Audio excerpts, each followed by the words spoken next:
Amados, a Bíblia fala em 1 Pedro, capítulo 4, verso de número 17. A Bíblia diz assim, que já é o tempo que comece o julgamento pela casa de Deus. E se começa por nós, qual será o fim daqueles que desobedecem o evangelho do Senhor?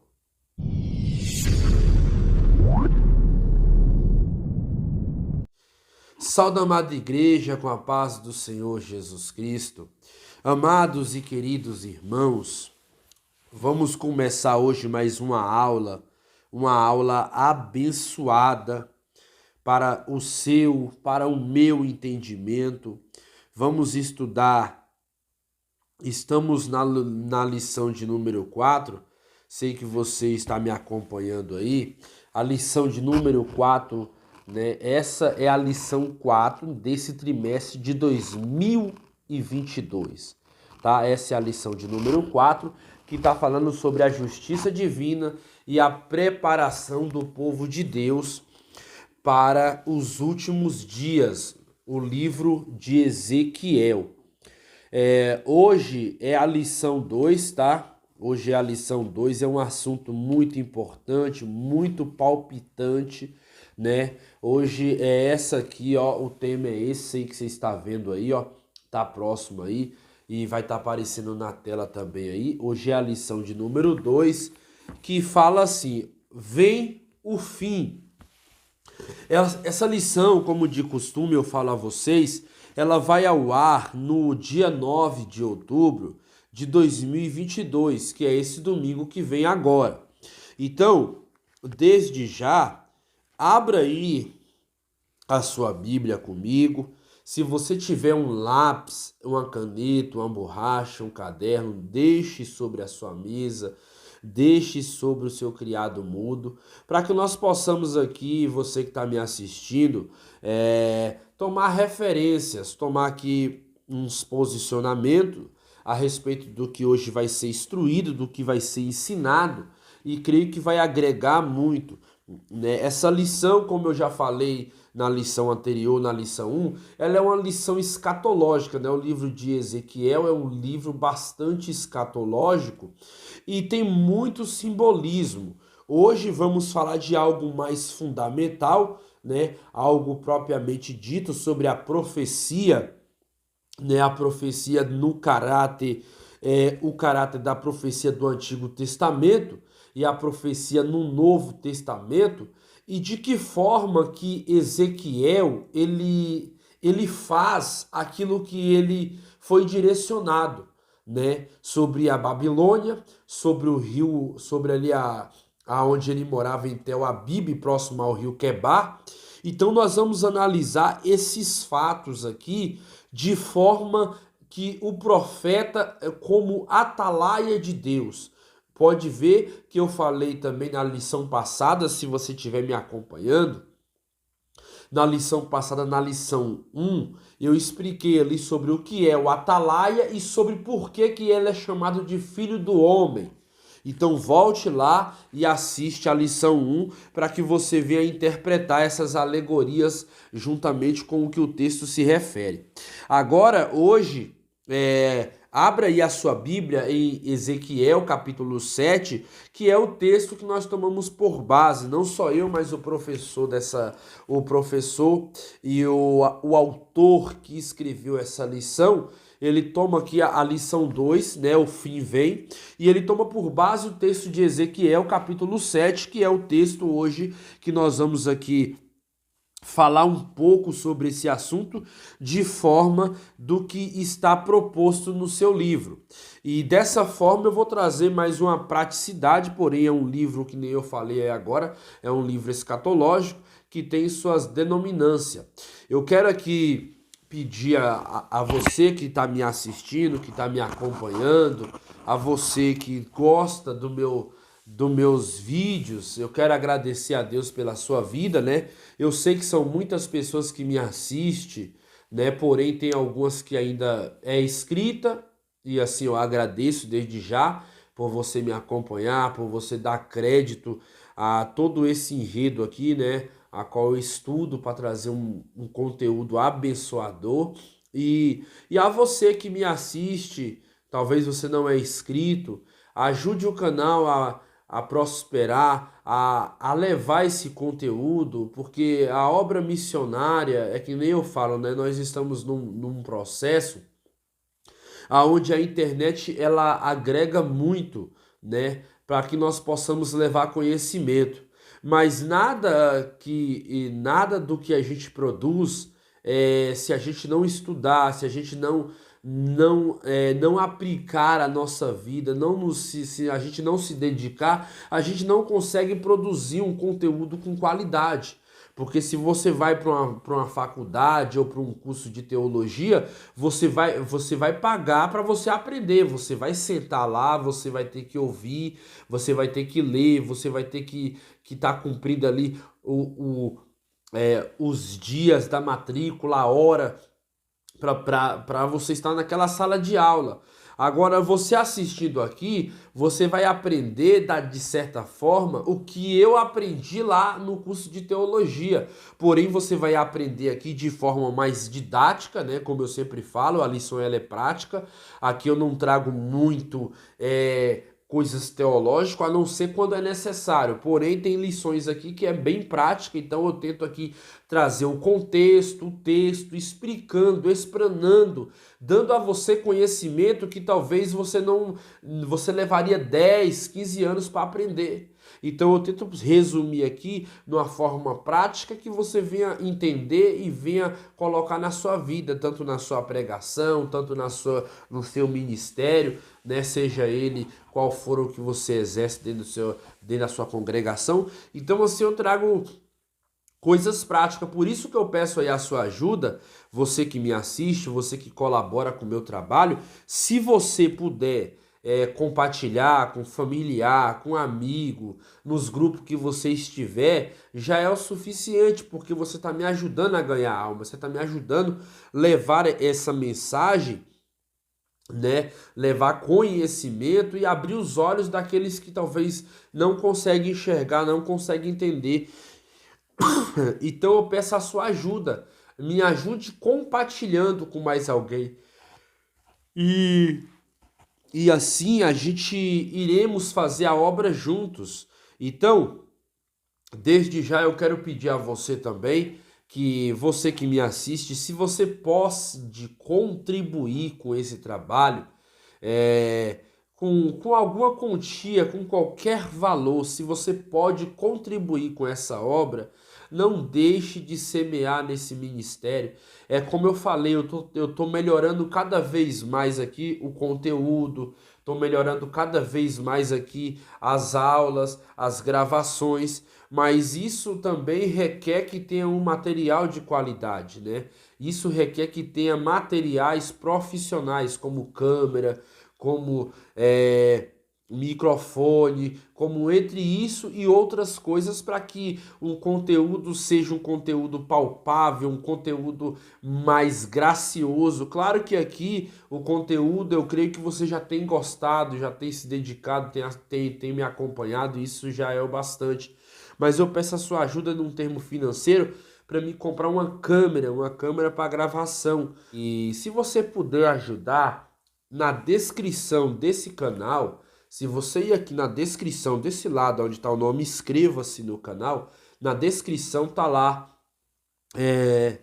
está na descrição lá o número da conta, se você puder contribuir com qualquer valor. O que importa é a sua ajuda, é a sua semente que será lançada em uma terra fértil e creio que Deus te abençoará ricamente. Então assim você vai me ajudar a comprar materiais para estar gravando, né, as lições. E eu quero aqui também fazer uma dedicatória aqui, as lições de jovens. A lições de jovens, eu comecei a gravar lições de jovens, e se você estiver me acompanhando aí nas gravações das lições de jovem, compartilhe, tá bom? A lições de jovens está muito boa, meus irmãos. Não é porque é eu que estou gravando não, mas está muito boa mesmo.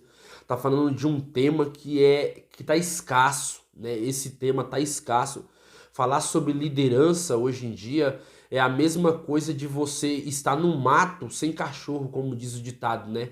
Você vai caçar, mas você está no mato sem cachorro, né? Então falar sobre liderança hoje é um tema muito difícil porque tá escasso uma liderança que vem de Deus. Tá escasso uma liderança que tem visão do céu.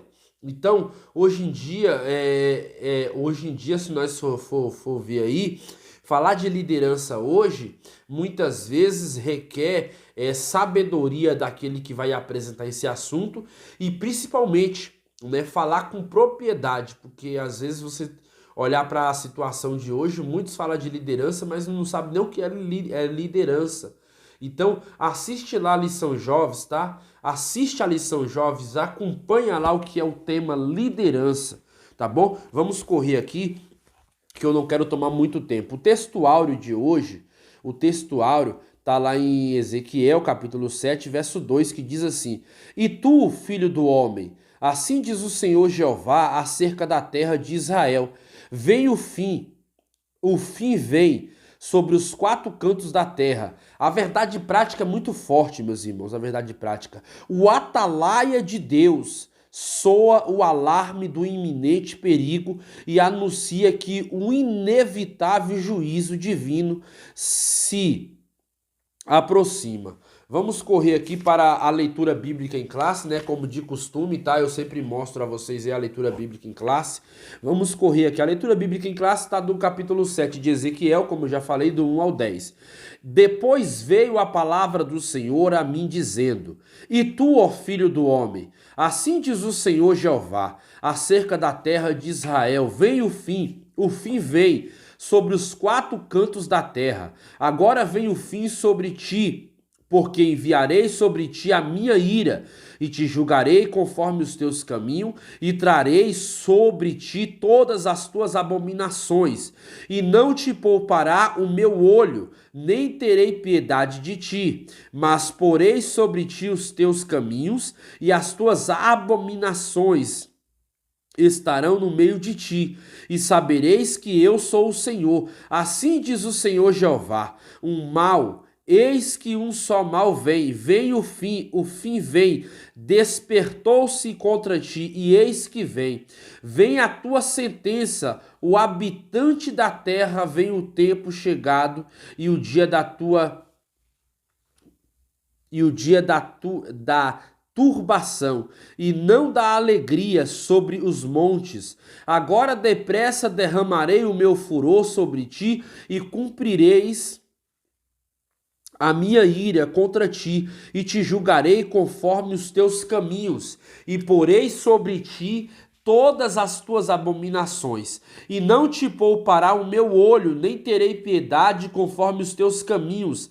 Assim carregarei sobre ti, e as tuas abominações estarão no meio de ti, e sabereis que eu sou o Senhor castigo. Eis aqui o dia. Eis que veio a tua ruína, já floresceu a vara e revedeceu a soberba. Então veja, meus irmãos, que o texto aqui, como eu falei, é muito forte. Hoje é um assunto que vale a pena qualquer professor, aluno, interessar por esse assunto, que é um assunto muito palpitante, é um assunto aqui que, querendo ou não, vai falar de termos da escatologia do fim. Se nós formos analisarmos e entender o tema, fala sobre a destruição, né, de Judá e de Jerusalém, ou seja, o templo é anunciada, mas a esta profecia também se refere contra a batalha, ou seja, registrada no capítulo 38. Claro que aqui ele está fazendo uma alusão. Vamos ler aqui. Então vamos correr aqui, eu vou ler a introdução aqui agora, e já partir para o primeiro subtópico, tá? Do tópico 1, vou ler a introdução aqui, ó. Você me acompanha aí, ó, tô levantando aqui para te mostrar, vai aparecer na tela aí. Então veja, o juízo divino descrito no discurso profético do capítulo 7. E é endereçado à terra de Israel, ou seja, particularmente aos seus habitantes. mas tem implicações globais. Os contemporâneos de Ezequiel na Babilônia e até mesmo em Jerusalém recusaram a mensagem dos profetas, principalmente de Ezequiel e Jeremias, por não acreditarem que Yahvé permitisse que os ímpios conquistassem a cidade e destruíssem o templo. Então vejamos aqui que se nós formos aqui montar o quebra-cabeça, quando fala da profecia, está falando aqui da mensagem que Deus dá ao profeta Ezequiel. A mensagem que Deus outorga ao profeta é uma mensagem de juízo, é uma mensagem de juízo divino. Então, a destruição de Judá e de Jerusalém e do templo é anunciada. Mas esta profecia também se refere a outra batalha registrada no capítulo 38. Então, o capítulo 7 é um pronúncio de um fim. Porque na introdução nós vamos ver que quando essa profecia ela é recebida, a palavra de Deus ela é recebida, se nós for ver aqui, antes de eu ler aqui o capítulo de Provérbios 29 e 18, eu quero que você entenda, antes de eu ler aqui o provérbio, eu sei de cabeça, mas eu vou ler aqui para que você tenha uma alusão ao que eu vou dizer aqui agora. Então veja que, por que o povo, tanto na primeira, na segunda e na terceira leva, que o povo já se encontra ali em Babilônia, porque teve a primeira, teve a segunda e a terceira leva. Porém, o povo já se encontrava em Babilônia, porque o próprio Deus já tinha falado, tanto para Abacuque, porque Abacuque pede um avivamento no capítulo 2. Mas no capítulo 1, Deus já tinha falado a Abacuque que ele ia julgar o povo e ia trazer o povo de volta à sua presença, porque o povo tinha se desviado. Então Deus anunciava a Abacuque que o julgamento viria e viria por pessoas ímpias. Onde você vai ver isso? No capítulo do próprio Abacuque. Vamos lá, rapidinho aqui, eu vou abrir a Bíblia. Como eu estou na introdução, eu tenho que te explicar isso aqui para não ficar sem um conhecimento do assunto. Então vamos aqui. Então veja, a palavra revelada ao profeta Abacuque. Até quando, Senhor, clamarei pedindo ajuda e tu não me ouvirás? Até quando gritarei violência e tu não me salvarás? Porque tu fizeste ver a iniquidade? Por que toleras a opressão? Pois a destruição e a violência estão diante de mim, e há listígios e surgem discórdias. Por isso a lei se afrouxa e a justiça nunca se manifesta. Porque os ímpios cercam o justo, e assim a justiça é torcida. Então veja a palavra que foi direcionada ao profeta Abacuque. Então, olha bem, então eles todos vêm para fazer violência. Então, determinados a seguir em frente, reúne os cativos como se ajunta areia, zombam dos reis e dos príncipes, são motivos de riso para eles, riem em todas as fortalezas porque amontoam terras e conquistam. Então, Abacuque se queixa de novo, achando, porque Abacuque via o povo em uma desolação total. Porém, esse prenúncio do juízo era um prenúncio já anunciado por Deus, como diz lá em Deuteronômio, capítulo 28, que quando o povo de Deus ele sai do Egito, o povo se torna uma nação. O povo estava escravizado, mas quando o povo sai do Egito, o povo se torna uma nação e Deus estabelece as suas leis. Aqueles que obedecessem, se você for ler lá Deuteronômio 28, que aquele que obedecesse, ele seria abençoado, porque isso já estava escrito em Abraão. Então Deus falou aqui para Abraão: da sua descendência sairá um povo, uma nação. Pois esse povo, se eles obedecessem, eles seriam abençoados. Mas, porém, se eles retrucassem e rejeitassem, eles seriam amaldiçoados. Porém, esse povo foi para o Egito. Quando ele sai do Egito, ele se torna uma nação. Se tornando uma nação, Deus dá as leis e obriga o povo a andar por meio dessas leis. E essas leis determinam o quê? O caminho do povo. Determina aquilo que o povo deveria obedecer e seguir. Então, se o povo deliberadamente não viesse seguir os preceitos que Deus determinasse, automaticamente ele sofreria as consequências. E assim é nos dias de hoje, não mudou. Por isso que nós temos a Bíblia Sagrada como regra de fé e prática, pois nós andamos por ela. E quando nós deixamos de andar pela Bíblia Sagrada, nós acabamos trazendo para si juízo, trazemos para si condenação. E isso não mudou. E eu vou te apresentar dentro das Escrituras. Pois hoje a lição ela é muito maior, tem muito conteúdo, mas eu vou tentar resumir aqui, trazendo aplicações práticas em termos que você entenda e aplique de forma na sua vida. Então veja que não és tu, desde a eternidade, o Senhor meu, Deus meu, santo, não morreremos, ó Senhor. Puseste aquele povo para executar juízo, tu, ó rocha, e estabeleceste para servir de disciplina. Tu és tão puro de olhos que não pode suportar o mal, nem tolerar a opressão. Por que então tolera os traidores? E te cala quando os perversos devoram aqueles que são mais justos do que eles? Por que trata as pessoas como se fossem peixes do mar? Como se fossem animais que rastejam, que não tem quem os governe. O inimigo pesca todos os anzóis e apanha-os na sua rede, e ajunta a sua rede para arrastão. Então ele se alegrará e ficará contente. Então veja que o pronúncio aqui de Abacuque, ele está falando sobre o julgamento que Deus usa tanto ali os caldeus e os babilônios, numa profecia que o próprio Deus falou que levaria esse juízo de julgamento ao povo, que o povo tinha que ser julgado não pelo justo, mas pelos ímpios, para mostrar que Deus, ele usa até os ímpios para julgar a nação santa, para julgar o seu povo, porque esse julgamento deveria acontecer.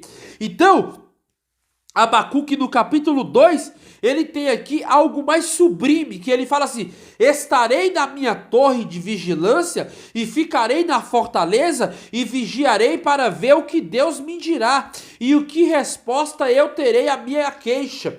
Então Deus responde a Abacuque agora de forma, de uma visão deliberada ao que ia acontecer depois disso, depois desse julgamento.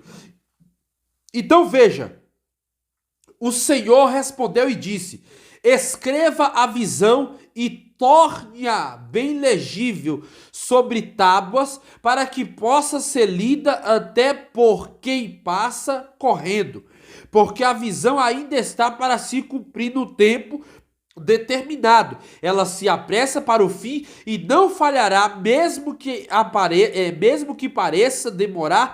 Espere, porque certamente virá e não tardará.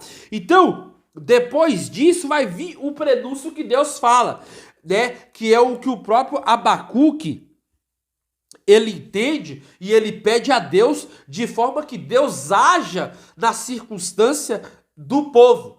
Porém, voltando aqui, o próprio Jeremias, ele já tinha falado que o povo iria para a Babilônia e ficaria como escravo 70 anos. E isso Jeremias já tinha prenunciado, porque era necessário o povo passar por isso. Era necessário o povo passar por esse tipo de coisa. Então o povo ia ficar na Babilônia, ia ser escravizado, ia ser deportado, e 70 anos ele ia sofrer ali na Babilônia, até em termos de não poder adorar e nem servir ao Deus verdadeiro, para que eles pudessem voltar à prática da obediência à lei e dos mandamentos, porque o povo já tinha automaticamente se distanciado da presença de Deus. O povo já não adorava a Deus mais verdadeiramente, não buscava mais a Deus, nem em sacrifícios e nem em adoração. Então vejamos que o povo tinha se afastado da comunhão literal do Deus vivo, né? Do Israel para com a noiva.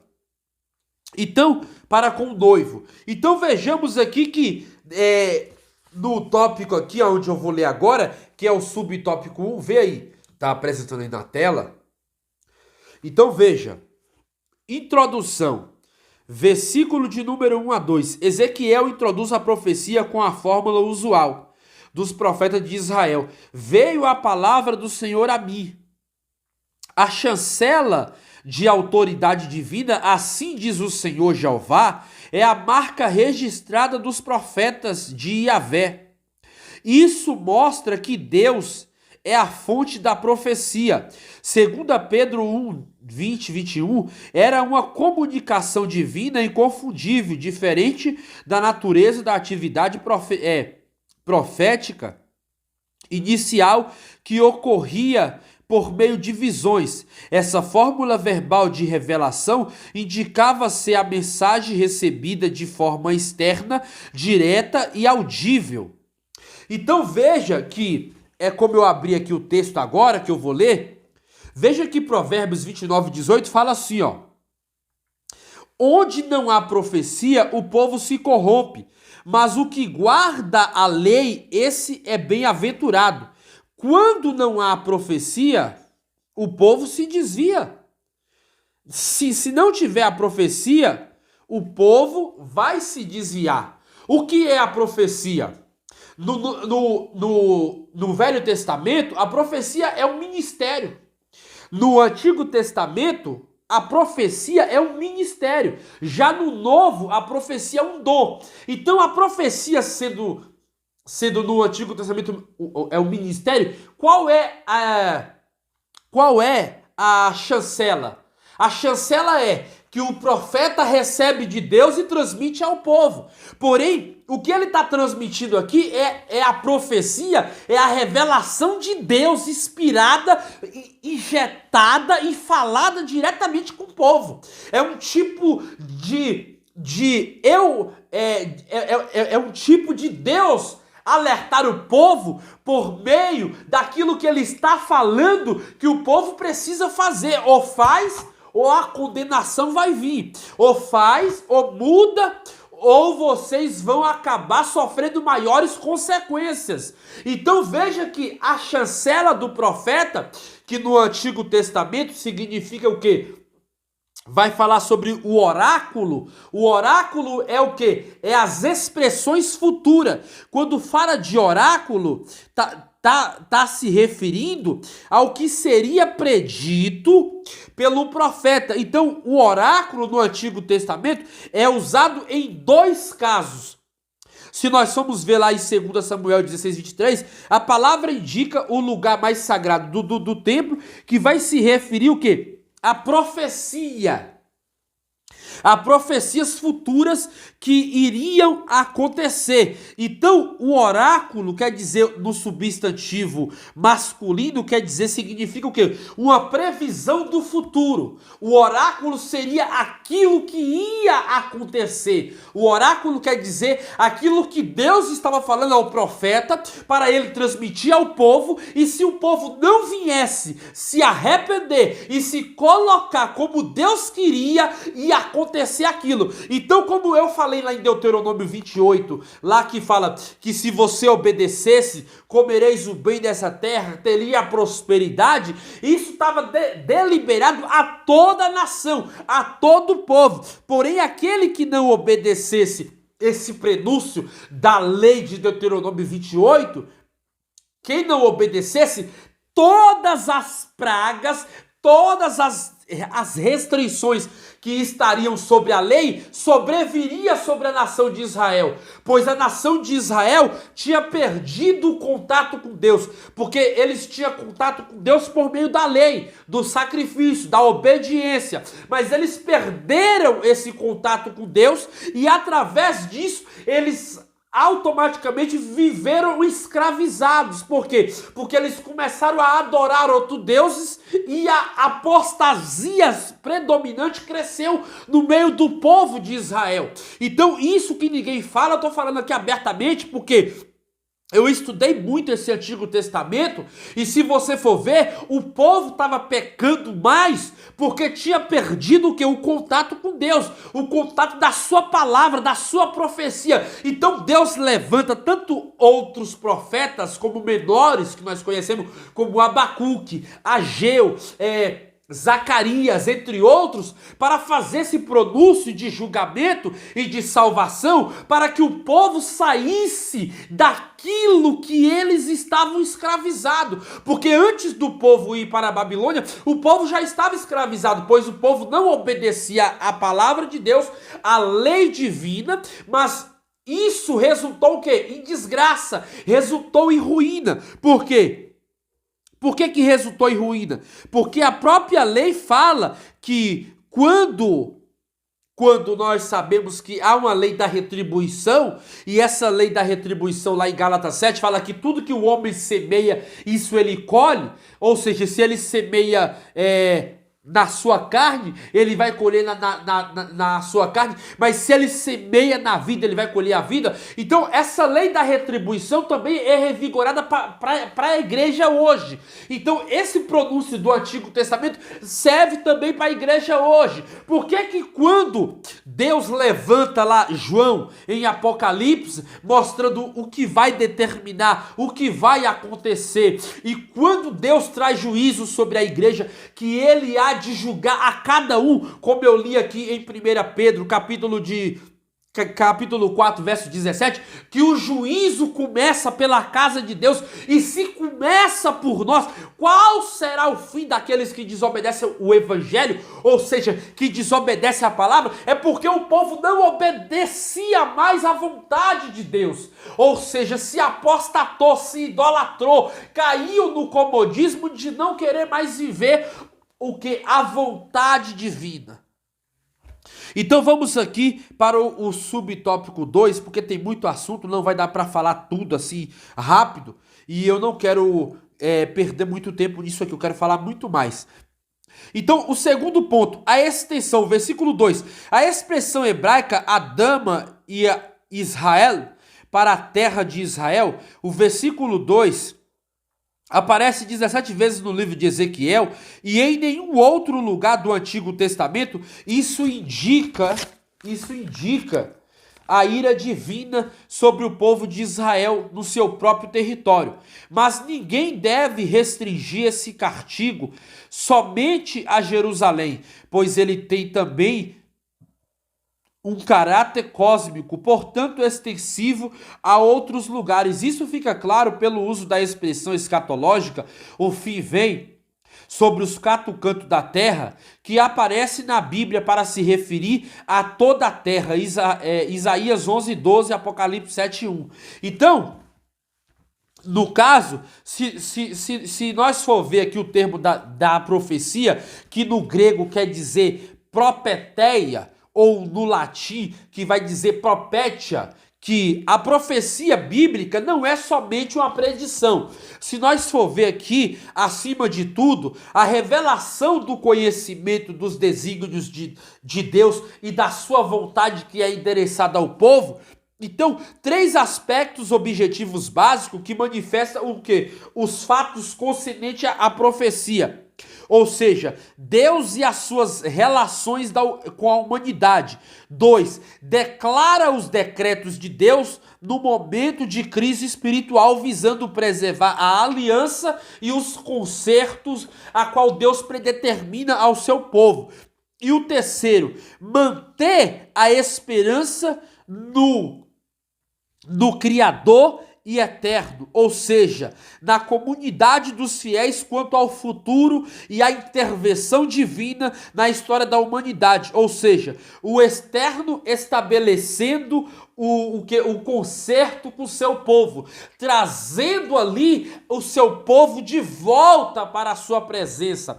Então, a extensão da mensagem é simplesmente um alerta divino, é simplesmente mostrando ao povo que o povo deveria reconhecer que eles precisariam voltar à comunhão. Veja lá em Apocalipse 7:1, que depois disso, vi 4 anjos em pé, nos 4 cantos da terra, retendo os 4 ventos da terra, para que nenhum vento soprasse sobre a terra, e nem sobre o mar, e nem contra as árvores alguma. Então veja que aqui está falando sobre os 144 mil judeus, que ali serão predeterminados o quê?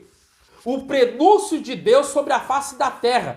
Então nós temos que entender que Deus ele avisa o seu povo antes de acontecer. Porém vai do povo querer obedecer à vontade e os desígnios de Deus. Quando o povo não atende à sua vontade, não obedece, as consequências serão piores. E isso nós vemos aqui em Ezequiel 7, que quando Ezequiel ele está falando, ele está alertando o povo para algo que vai acontecer e que já estava predeterminado, porque o próprio Jeremias já tinha falado, e tudo isso pela desobediência do seu povo. Então, o tópico 3 diz assim, quando, agora no versículo 3 no hebraico, atar, agora que ressalta a iminência do fim, esse advérbio reaparece no versículo 8, acrescido da palavra depressa. Assim depressa derramarei o meu furor sobre ti. E essa urgência é também demonstrada pela construção gramatical do verbo hebraico bar, vi, que aparece 10 vezes nesse curto trecho da profecia, em 4 delas. A ação está em andamento, pois o particípio hebraico indica uma ação contínua, interrupta, e eis que um só mal vem, eis que vem a tua sentença, eis aqui o dia, eis que vem. Então, quando fala aqui do bar vi, que é o que eu estou falando aqui, a profecia, o prenúncio, aquilo que o próprio Deus determinou que iria acontecer.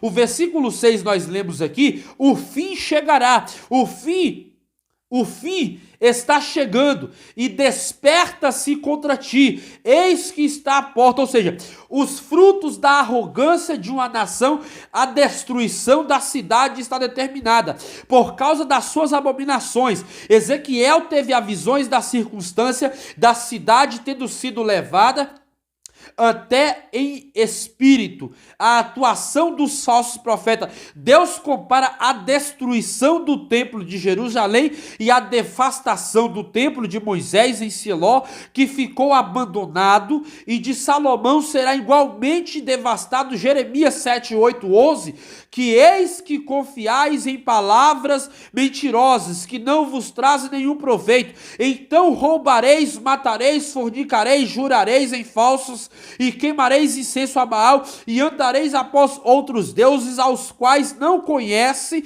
e ainda comparecereis diante de mim nesta casa onde se invoca o meu nome, e direis, Senhor, livre, para que pratiqueis todas aquelas abominações, esta casa onde habita o meu nome, para o acaso se tornou covil de ladrões, e eis que o mesmo o vil, diz o Senhor. Então veja que o prenúncio de Jeremias, capítulo 7, verso 8, é quase a mesma coisa que iria acontecer. E esse prenúncio se refere-se ao que Deus já estava alertando o povo. Quando Deus alerta, o prenúncio quer dizer um alerta divino para se posicionar a respeito da chamada que o povo iria ter de Deus, que era necessário acontecer. Então vamos aqui para o subtópico 2, tá? Eu vou correr aqui, ó, subtópico 2.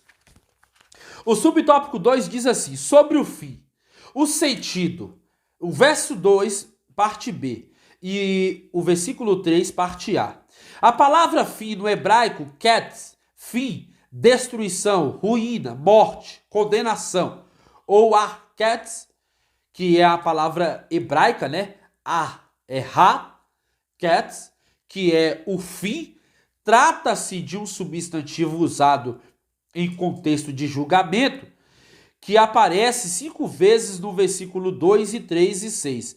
No discurso poético, cujo objetivo é acusar o impacto dos leitores originais, a literatura poética bíblica se sobressai, não apenas pela sua beleza, mas também pela facilidade do povo de memorizar a sua mensagem. Então, a memorização da mensagem era simples, era fácil. Porém, o povo tinha que querer obedecer a mensagem, o povo tinha que querer entender que era Deus que estava falando, porque a mensagem era simples, era objetiva, mas aí o povo tinha que querer ouvir e obedecer. Então, o anúncio, ele vem de forma que já vem falando, o fim vem. Vem o fim. Coloque-se na posição, coloque-se em ordem, porque o prenúncio já está próximo. Ou seja, a profecia de Ezequiel anuncia a hora do acerto de contas de Judá e de Jerusalém com seu próprio Deus Yahvé. Só que, porém, se nós for ver aqui, alguns anos antes, Amós também, ele já alertava o povo a respeito disso. Se você for ver aqui, ó, eu até marquei aqui, Ezequiel mostra que Jerusalém está no mesmo caminho. Em outras palavras, o discurso do profeta aponta que a destruição é um fator. Ela é real e ela está próxima. A profecia deixa claro que o juízo não é apenas para Israel e nem somente para uma única época, mas tem alcance universal. Então, se você for analisar a profundidade da pronúncia do juízo, o povo ele tinha que estar alerta, porque o capítulo 7 traz uma série de expressões de sentença que confirmam o sentido da destruição total do povo. Mas essa destruição seria de forma também global, que realmente nós vamos ver que aqueles que não obedecem à palavra de Deus vai ser julgado por não obedecer, por não dar crédito à mensagem do evangelho, ou por talvez esquecer e se desviar do caminho da salvação, que uma vez foi salvo. Então, nessa expressão, também nós vamos ver aqui, ó, eu estou no subtópico 2, e no tópico 2, que vai dizer assim, ó, a expressão repetida sobre o fim. A expressão das expressões, veio o fim vem. Agora veio o fim vem. Eis que veio a tua ruína. Chama a atenção de qualquer leitor, talvez a intenção de Ezequiel, como atalaia de Israel, tenha sido a causa pânico dos destinatários original. Os profetas durante o século vinham chamando o povo, que era conhecer da lei de Moisés, do pacto do Sinai, ao arrependimento. Agora o povo estava sendo informado de que o juízo divino era real. Então veja que quando esse juízo divino era real, também havia ali uma proclamação divina que Deus traria sobre esse povo, da forma que o povo seria julgado por Nabucodonosor. Quando Nabucodonosor corrige o povo, ele corrige o povo de tal forma que Deus usa tanto ali de forma literal Nabucodonosor, povos ímpios, para julgar sua nação santa. Deus traz ali uma correção pelo próprio Nabucodonosor, mas Deus mandou Nabucodonosor corrigir o povo, não aframar o povo. Só que Nabucodonosor corrige o povo tão profundo, mas tão forte, que ele destrói todo o templo, ele pega tudo que é do templo, até os copos, as taças, ele pega tudo, e você vai ver isso em Daniel 5, quando Deus escreve lá, Mene, Mene, Tekel, Facim, Quando Nabucodonosor morre, entra outro rei ali em seu lugar, e aquele rei que entra, ele é corrigido, por quê? Porque ele estava com tudo que era do templo, tudo que era santo do templo antigo. Porém, Nabucodonosor açoita tanto o povo que ele acaba ali pesando a mão de certa forma sobre o povo, que o povo desacredita até que Deus estaria ali fazendo aquele julgamento. E é isso que poucas pessoas entendem, que o julgamento foi muito severo, mas nós temos que entender que mais severo será no fim dos últimos dias, quando todo joelho se dobrará diante do julgamento final. Então aqui é uma expressão de um julgamento que foi severo, mas que maior será no último dia. Então, quando fala desse julgamento, então é um alerta de Ezequiel mostrando ao povo que o julgamento de Deus seria severo, mas não da forma que Nabucodonosor pesou a mão, porque Deus não queria pesar de certa forma, mas Deus queria mostrar ao povo que era ele. Por isso que quando o povo volta desacreditado. Ninguém volta olhando mais para o templo. Cada um volta o quê? Para as suas restituições das suas casas, querendo montar as suas casas, querendo cuidar dos seus negócios. Muitos se encoralizam, não voltando para a presença de Deus, mas voltando-se para profecias futuras, acreditando que ainda ia voltar o Messias, o Yahshua HaMashiach, mas muitos não acreditavam mais. Por isso que muitos se casaram com mulheres estrangeiras, construindo famílias e adorando deuses estranhos, como Baal, Azerá e entre outros deuses que a Bíblia vai descrever. Então vamos correr aqui. Tópico 3. A repetição da sentença. O versículo 4 e 9 estão repetidos. Ninguém deve se surpreender com a intensidade desse juízo, anunciado de antemão, pois é compatível com a natureza divina. Naum 1:3. Um dos objetivos desse juízo é a erradicação da idolatria, a causa das abominações, visto que a casa de Israel recusou esse remédio pelo arrependimento. Todos estão sendo informados de antemão sobre a causa da destruição e lhe é dada a oportunidade de arrependimento. Então veja, como eu falei aqui agora para você, servo de Deus, mulher de Deus, homem de Deus, que o povo de Deus tinha motivo de sobra para estar sendo julgado pelo próprio Deus. Deus estava pesando a mão mesmo sem dó e sem piedade. Você vai ver aqui, ó, nesse tópico 3 aqui, ó, eu estou mostrando aqui agora. Então veja aí que Deus pesou a mão mesmo sobre o seu povo. Deus pesou a mão, de certa forma era necessário. Por isso que Deus levanta o profeta para corrigir o povo, porque o povo não queria nada com nada. É igual hoje em dia você prega, você evangeliza e o povo não quer nada com nada, o povo quer andar torto. É pregador que não obedece pastor, é pastor que quer andar de qualquer jeito, não cuida mais da chamada dele. Tem pastor que tem chamada, mas não cuida da igreja. Tem obreiro que tem chamada, mas não tá nem aí pros cultos, não tá querendo servir a Deus, quer fazer de qualquer jeito. E o juízo vai vir.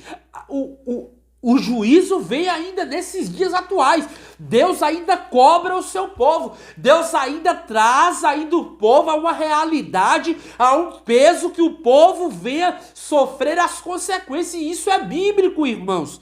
Eu vejo ainda, irmãos, que fala que acredita na Bíblia, mas quando passa por uma prova, ai meu Deus, eu vou morrer, ai meu Deus, eu tô sofrendo, mas às vezes tem que sofrer as consequências para aprender e saber que é Deus que está usando para que venha chegar ao arrependimento. Veja que é o que Naú fala, o Senhor é tardio em irar-se, e é grande em poder, e ao culpado de maneira alguma terá por inocente. O Senhor tem o seu caminho no turbilhão e na tempestade, e as nuvens são o pó dos seus pés.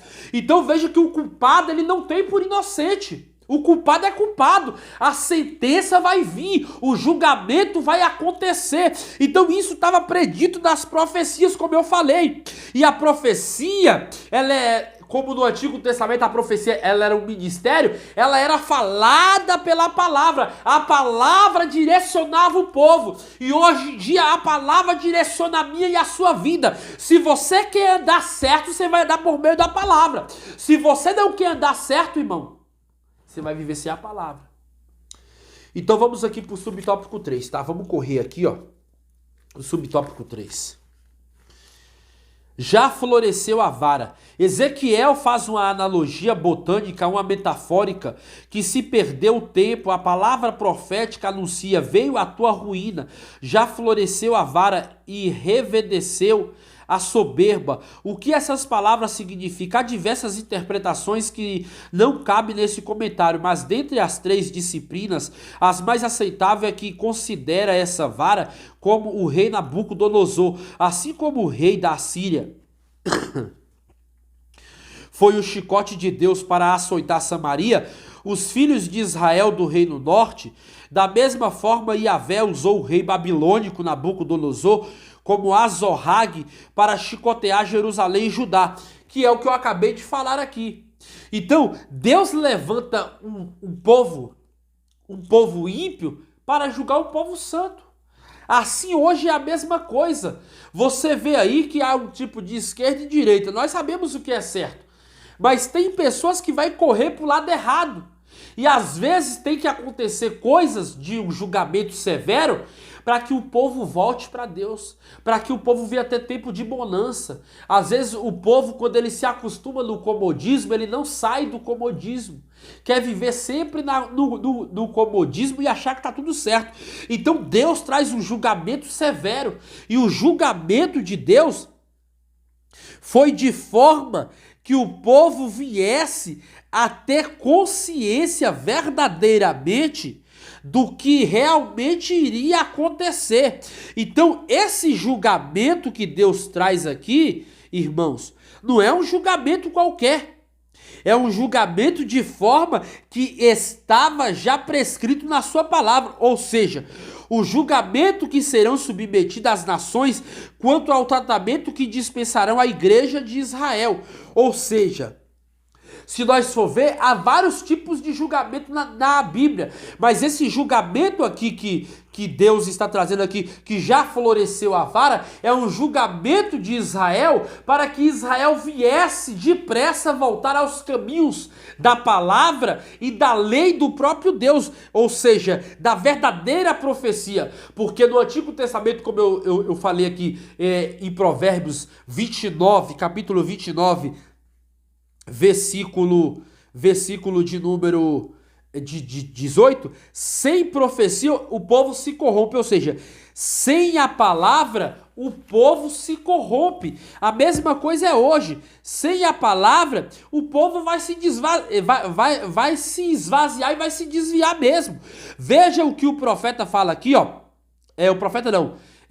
O sábio Salomão, ele fala no capítulo 29, 1, aquele que sendo muitas vezes repreendido endurece a cerviz e será quebrantado de repente sem que haja cura. Foi o que aconteceu com Israel. Israel, depois de ser repreendido 1, 2, 3, 4, várias vezes por vários profetas, endureceu a cerviz, não recebia mais. Não é à toa que Deus levanta Oséias, trazendo ali a sua esposa, uma prostituta, mostrando o exemplo de Israel, que Israel se desvia como uma prostituta e se desvia para caminhos maus, se desvia de forma a não querer o conhecimento de Deus, rejeitando a presença do Senhor. Então veja que Deus julga o homem pelas suas obras e Israel foi julgado pelas suas obras de acordo com o que ele fazia. Assim também no juízo final. Deus vai julgar o homem pelas suas obras de acordo com o que ele fez por meio do corpo. Claro que esse julgamento é um julgamento de forma que o homem vai ser julgado também pelas práticas pecaminosas que ele fez. Isso é fora do corpo e dentro do corpo. E isso ninguém está ileso de não ser julgado, porque o julgamento ele vale para todos. Então, pedimos para Deus falar conosco, mas quando Deus fala, muitas vezes nós não ouvimos o que Deus nos ensina. Às vezes, quando Deus fala na sua palavra, é um termo de correção e de alerta para os dias atuais. Então, para finalizar aqui esse assunto, porque eu sei que já o tempo não nos espera, eu só vou ler aqui o tópico 2, tá? Eu tô no subtópico 3, vou ler o tópico 2 e só vou ler aqui e vou finalizar, tá? Revedeceu a soberba. O rei Nabucodonosor extrapolou os limites e foi cruel nas aplicações do castigo. Deus não mandou o rei proceder dessa maneira, por isso o furor de Yahvé se acendeu contra a Babilônia. Essa reação divina é expressa, pois ainda hoje Deus julga os poderosos que abusam da autoridade e comete atrocidade. Às vezes isso respinga também no próprio povo, mas o castigo definitivo é individual e na eternidade. Então veja, o versículo de tópico 4, eu vou ler aqui, tá? Porque eu já falei sobre o rei Nabucodonosor, já falei sobre o julgamento que ele fez, né? Que foi severo. Então vamos ler aqui o tópico 4 aqui. O nome Babilônia é também de origem arcádica, Babili, que significa portões de Deus. No Antigo Testamento hebraico usa Babel. A Septuaginta, ou seja, a Septuaginta usa a forma grega Babilon ou Babilônia, o nome do país e o mesmo da sua capital. Caldeus e babilônios eram no princípio os povos de Tito. A palavra Kashu, que significa conquistadores, era usada para identificar a diversas tribos semitas que povoavam o norte do Golfo Pérsico do sul da Babilônia, desde os dias de Abraão. Então Isaías fala de Babilônia e caldeus referindo-se ao mesmo império, que foi o que eu acabei de falar. Então, quando se refere a esses dois nomes, está se referindo a um só povo e a um só julgamento, que Deus usaria esse mesmo povo para corrigir a sua nação e trazer esse povo a um conceito de expressão na forma que eles pudessem voltar à sua presença. Eu vou ler aqui um pouco de um comentário para nós ter um entendimento mais amplo.